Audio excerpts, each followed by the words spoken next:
ആ ഭാഗത്തേക്ക് വന്നാൽ UDF ക്യാമ്പിൽ എന്തൊക്കെയാണ് ചർച്ചകൾ? ഈ ഇടയ്ക്ക് എപ്പോഴോ കേട്ടതാണ് ഈ ലീഗിന് പൊന്നാനി മണ്ഡലം വെച്ച് മാറുന്നതിനെ പറ്റി ഒരു ആലോചന കോൺഗ്രസിൽ നടക്കുന്നു. കാരണം ഈ പറയുന്നത് പോലെ 4 ടേമായി അവർ പലതരത്തിൽ ശ്രമിച്ചിട്ടുണ്ട്. അജയ് മോഹനെ പോലെയുള്ള വളരെ അവിടുത്തെ ഏറ്റവും ശക്തരായ സ്ഥാനാർത്ഥികൾ വന്നിട്ട് പോലും ഒന്നും ചെയ്യാൻ കഴിഞ്ഞില്ല എന്നൊരു തോന്നൽ അവിടെ നിലനിൽക്കുന്നുണ്ട്. അങ്ങനെയെങ്കിൽ അങ്ങനെ ഒരു പരീക്ഷണത്തിലേക്ക് പോകാൻ സാധ്യതയുണ്ടോ?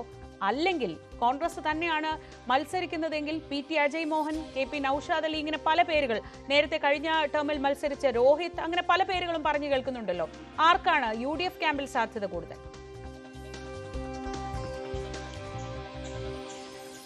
ശ്രീജ, ഈ പൊന്നാനി സീറ്റ് വെച്ചുമാറ്റം എന്നത് ഇപ്പോഴത്തെ അവസ്ഥയിൽ പ്രായോഗികമാണെന്ന് കരുതാനാകില്ല. കാരണം മലപ്പുറം ജില്ലയിൽ ആകെ 4 സീറ്റുകൾ കോൺഗ്രസിനുള്ളൂ.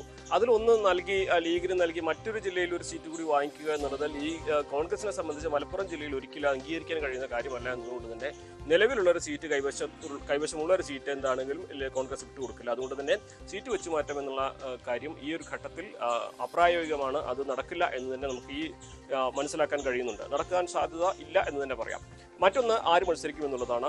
VD സതീശന്റെ വിശ്വസനായിട്ടുള്ള KP നൌഷാദിന്റെ പേര് സജീവമായിട്ട് മണ്ഡലത്തിൽ ഉയർന്നു നിൽക്കുന്നുണ്ട്. അദ്ദേഹം മണ്ഡലത്തിൽ സജീവമായിട്ട് കഴിഞ്ഞ കുറച്ച് മാസങ്ങളായി പ്രവർത്തന രംഗത്തുണ്ട്. അദ്ദേഹത്തിന് എല്ലാ സാമുദായിക നേതാക്കന്മാരോടും നല്ല അടുപ്പമുണ്ട്. മാത്രമല്ല കോൺഗ്രസിന്റെ ഒരു പാരമ്പര്യം അവിടെ അദ്ദേഹത്തിന് ഉയർത്തിപ്പിടിക്കാനാകുന്നതാണ് അദ്ദേഹം ആത്മവിശ്വാസം പ്രകടിപ്പിക്കുന്നത്. മാത്രമല്ല മണ്ഡലം തിരിച്ചുപിടിക്കാൻ ഒരു വെല്ലുവിളി ഏറ്റെടുത്ത് തിരിച്ചുപിടിക്കാൻ അതുകൊണ്ട് സാധിക്കുമെന്ന് അദ്ദേഹം പ്രതീക്ഷ പ്രകടിപ്പിക്കുന്നുണ്ട്. ഒപ്പം തന്നെ PT അജയ് മോഹനെ നമുക്കറിയാം, കോൺഗ്രസ്സുകാരനെ മുതിർന്ന കോൺഗ്രസ് നേതാവാണ്.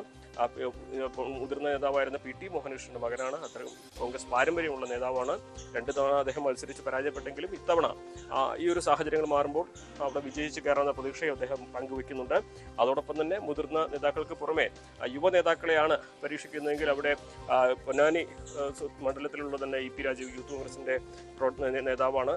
അതേപോലെ സിദ്ദിഖ് പന്താവൂര്, AM രോഹിത് തുടങ്ങിയ ഒരു പിടി യുവ നേതാക്കളും ഈ ഒരു സീറ്റിനായിട്ടുള്ള മത്സര രംഗത്തുണ്ട് എന്ന് തന്നെ പറയാം. അങ്ങനെ നോക്കുകയാണെങ്കിൽ സാധ്യത ഇപ്പോഴും KP നൌഷാദ് അലി, PT അജയ് മോഹൻ എന്ന 2 നേതാക്കളിലേക്ക് തന്നെയാണ്. ഇതിൽ ആർക്ക് എന്നുള്ളത് സ്വാഭാവികമായിട്ടും കോൺഗ്രസ് ആയതുകൊണ്ട് നമുക്കൊന്നും തന്നെ പ്രവചിക്കാൻ കഴിയുകയില്ല. പക്ഷേ ഈ 2 നേതാക്കളും ഒരുപോലെ തന്നെ സ്ഥാനാർത്ഥി പട്ടികയിൽ മുൻഗണന പട്ടികയിൽ തന്നെ ഉണ്ട്. അതോടൊപ്പം തന്നെ യൂത്ത് കോൺഗ്രസ് നേതാക്കളും ഈ ഒരു മത്സരത്തിന് തയ്യാറാണ്. പക്ഷേ ഈ മണ്ഡലം പിടിച്ചെടുക്കുക എന്നുള്ളത് അത്ര എളുപ്പമല്ല. ഓരോ തവണയും ഭൂരിപക്ഷം കൂടി വരുന്ന ഒരു ചരിത്രം ഇടതുപക്ഷത്തിന് വേണ്ടി സൂക്ഷിക്കുന്ന പൊന്നാനി പിടിച്ചെടുക്കുക എന്നുള്ളത് സംബന്ധിച്ച് പൊന്നാനി കോൺഗ്രസിനെ സംബന്ധിച്ച് അത്ര എളുപ്പമുള്ള കാര്യമല്ല. അതുകൊണ്ട് തന്നെ ഇടതുപക്ഷത്തിന്റെ സ്ഥാനാർത്ഥി ആരാണെന്നുള്ളത് കൂടി ഉറപ്പിച്ച ശേഷമായിരിക്കും ഒരുപക്ഷെ UDFന്റെ സ്ഥാനാർത്ഥിയുടെ കാര്യത്തിൽ ഒരു വ്യക്തത കൈവരുകയുള്ളൂ. എന്നിരുന്നാലും ഈ ഘട്ടം വരേക്കും നമുക്ക് പറയാൻ കഴിയുന്നത് KP നൌഷാദ് അലിക്ക് സാധ്യതയുണ്ട്. അതേപോലെ PT അജയ് മോഹന്റെ പേരും അവിടെ നിർണായകമായിട്ടുള്ള ചർച്ചകളിൽ ഉയരുന്നുണ്ട്. ഈ 2 പേരുകൾക്ക് തന്നെയാണ് മുൻഗണന. അതല്ലെങ്കിൽ മാത്രമാണ് യുവ നേതാക്കൾക്ക് അവിടെ ഒരു ചെറിയ സാധ്യതയെങ്കിലും ഉള്ളത്. ശ്രീജ, അനുമതി CPM-ലേക്ക് തിരിച്ചു വന്നാൽ ഞാൻ നേരത്തെ ശ്രീ റഹ്മത്തുള്ളോട് ചോദിച്ചതുപോലെ കഴിഞ്ഞ തെരഞ്ഞെടുപ്പ് കാലത്ത് നമ്മൾ മറന്നിട്ടില്ല, അവിടെ അണികളുടെ ഭാഗത്തു നിന്ന് തന്നെ പാർട്ടി പ്രവർത്തകരും അണികളും തന്നെ രംഗത്തെത്തിയിട്ടും നന്ദകുമാർ എന്ന ഒരു തീരുമാനത്തിൽ ഉറച്ചു നിൽക്കുന്നതും അവിടെ പ്രകടനം നടന്നതും പ്രതിഷേധം നടന്നതും നടപടി ഉണ്ടായതുമൊക്കെ നമ്മുടെ ഓർമ്മയിലുണ്ട്. അന്നും TM സിദ്ദിഖിന് വേണ്ടിയാണ് അവിടെ വലിയ രീതിയിൽ ശബ്ദമുയർന്നത്. പക്ഷേ ആ ശബ്ദങ്ങളെയൊക്കെ അവഗണിച്ച് തന്നെ പൊന്നാനിയിൽ നടന്നതിനേക്കാൾ വലിയ പ്രതിഷേധം നടന്നിട്ടുണ്ട് എന്ന നന്ദകുമാറിന്റെ വാചകമൊക്കെ ഇപ്പോഴും ഓർമ്മയിലുണ്ട്.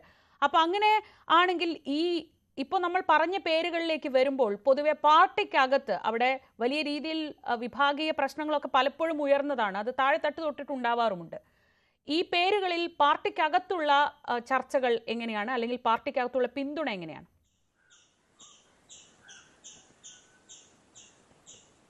പൊന്നാനിയിലെ TM സിദ്ദിഖിന്റെ നേതൃത്വത്തിൽ നടന്ന ആ ഒരു കലാപം, പാർട്ടിക്കുള്ളിലെ കലാപം എന്ന് തന്നെ പറയാം, അത് പുറത്തേക്ക് എത്തുകയും വലിയ പ്രതിഷേധമാവുകയും ചെയ്ത് പാർട്ടിയെ സംബന്ധിച്ച് ആ സമയത്ത് വലിയൊരു തിരിച്ചടി ഉണ്ടാക്കുന്ന ഒരു ആശങ്കയുണ്ടായിരുന്നു. പക്ഷേ അവിടെ പാർട്ടി ഒറ്റക്കെട്ടായി നിന്ന് പാർട്ടിയുടെ തീരുമാനം പ്രഖ്യാപിക്കുകയും അതിനൊപ്പം അണികൾ നിൽക്കുകയും ചെയ്തു എന്നുള്ളതാണ് ഏറ്റവും പ്രധാനപ്പെട്ട കാര്യം. അവിടെ പ്രാദേശികമായിട്ട് താല്പര്യങ്ങൾക്ക് പുറമെ പാർട്ടിയുടെ താല്പര്യങ്ങളാണ് അവിടെ സംരക്ഷിച്ചത്. അതാണ് ഭൂരിപക്ഷത്തിലെ വർധനവിന് വഴിയൊരുക്കുകയും ചെയ്തിരിക്കുന്നത്. ഇന്നിപ്പോൾ ഈ ഒരു ചർച്ചകളിലേക്ക് വരുമ്പോൾ തന്നെ TM സിദ്ദിഖിന്റെ പേരിന് അവിടെ പ്രാധാന്യം കൂടുന്നത് ഇത്രയും വർഷം ആ മണ്ഡലത്തിൽ സജീവമായി പാർട്ടിയെ വളർത്തുന്നതിൽ, തീരദേശ മേഖലകളിലൊക്കെ പാർട്ടിക്ക് എത്രയും സ്വാധീനം ഉണ്ടാക്കുന്നതിലും അദ്ദേഹത്തിന് വലിയ പങ്കുണ്ട്. അദ്ദേഹം ഒരു മികച്ച പാർട്ടി പ്രവർത്തകനായിട്ട് ആ നടപടിക്ക് വിധേയനായിട്ട് പോലും അദ്ദേഹം ആ കാര്യങ്ങളിൽ മുന്നിട്ട് നിന്നു എന്നതാണ് അദ്ദേഹത്തെ തിരിച്ചെടുക്കാനുള്ള ഒരു പ്രധാനപ്പെട്ട കാരണമായിട്ടും വിലയിരുത്തുന്നത്. അതുകൊണ്ട് തന്നെ TM സിദ്ദിഖിന് അതേപോലെ MK സക്കീറിന്, ഈ 2 പേരുകൾക്ക് ജില്ലയിൽ നിന്നുള്ള പൊന്നാനിയിൽ നിന്നുള്ള പാർട്ടി നേതാക്കൾ എന്ന നിലയ്ക്ക് വലിയ പ്രാധാന്യം കൊടുക്കുന്നുണ്ട്. അതിന് പുറമെ ഈ നേതാക്കൾ അല്ലെങ്കിൽ മുകളിൽ നിന്ന് നിർദ്ദേശിച്ചനുസരിച്ച് മലപ്പുറം ജില്ലക്കാരായിട്ടുള്ള എ വിജയരാഘവൻ, എം സ്വരാജോ എന്ന പേരുകൾക്ക് തന്നെയായിരിക്കും പ്രാധാന്യം കിട്ടുക, പ്രാമുഖ്യം കിട്ടുക. മറ്റു ജില്ലയിൽ നിന്ന് ഒരാൾ ഇവിടെ നേരത്തെ വന്ന് പറഞ്ഞപ്പോൾ മത്സരിക്കുന്ന അനുമോദ് സാഹചര്യം ചെറുതായി ഒന്ന് എന്തായാലും മാറിപ്പോയിരുന്നു. ഉണ്ടാവുകയില്ല. പാർട്ടി ചിഹ്നത്തിൽ അതായത് നിലമ്പൂർ ലോക്സഭയിൽ മത്സരിച്ച ശ്രീരാമകൃഷ്ണൻ എന്ന് പറയുന്നത് നിലമ്പൂർ ലോക്സഭാ മണ്ഡലത്തിലല്ല നിയമസഭാ മണ്ഡലത്തിൽ മത്സരിച്ച അങ്ങനെ ഒരു ചെറിയ കഥയുണ്ടല്ലോ. അതായത് അവിടെ മത്സരിച്ച് തോറ്റവരൊക്കെ പൊന്നാനിയിലേക്ക് വന്ന്, അല്ലെങ്കിൽ അന്ന് ശ്രീരാമകൃഷ്ണൻ പിന്നീട് വലിയ വിജയം നേടുകയാണ് കണ്ടത്. അങ്ങനെയെങ്കിൽ ഈ സ്വരാജ് വരാനൊരു സാധ്യത, അത് ചിലപ്പോൾ അത് വിദൂരതയിലുള്ള ഒരു ചർച്ച മാത്രമായിരിക്കും എങ്കിൽ പോലും അങ്ങനെ വന്നാൽ എന്തൊക്കെയായിരിക്കും സാധ്യത? എങ്ങനെയാണ് അതിനെ പൊതുവെ വിലയിരുത്തുന്നത്?